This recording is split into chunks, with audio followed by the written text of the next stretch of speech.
So we are out here at Vizcaya Garden and Nursery, and we're going to be talking about ground covers. Now, for a lot of us, we think the ground covers are going to make life easier for us, less weeding, and we won't use as much water. And eventually that is true, but we want to tell you some tips today to help get that ground cover to be what we want it to be right now. You know, and we do need some tools to get us there. This ground cover right here, it's a little taller ground cover. They don't have to be ground hugging. This is Tradescantia Blushing Bride, and it's got beautiful texture to it, the white and the green foliage, but as you can see, there are some weeds poking up.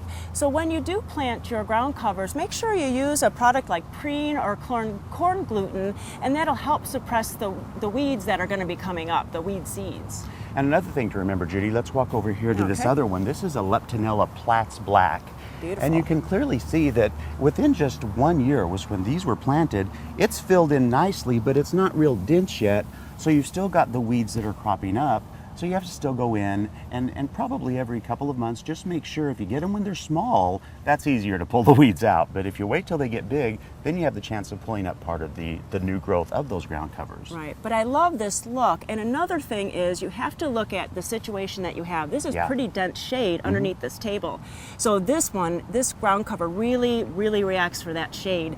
So you really have to have the right place, the right plant for the right place. Well, and two, we can tell by the growth of this first year that in one more year of this will be dense enough that that little bit of separation of earth and top will keep the seeds from ever hitting the soil, which will keep them from germinating, and that's the beauty of having a great ground cover. Yeah, and we have one more to show you on the other side of the garden, so let's go over there.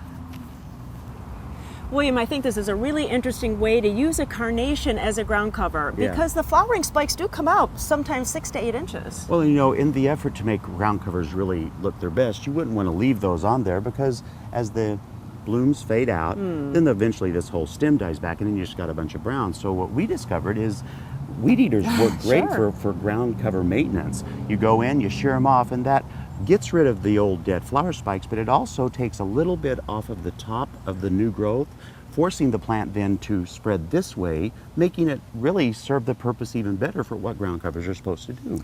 Yeah, and so if you can take away anything from this is that we want our ground covers to do their job, we want to fill in, and then to make our lives easier. That's right, and remember, all you want to do is keep weed suppression down, and you want to help save water, and a great looking ground cover can do both of those things for your own garden.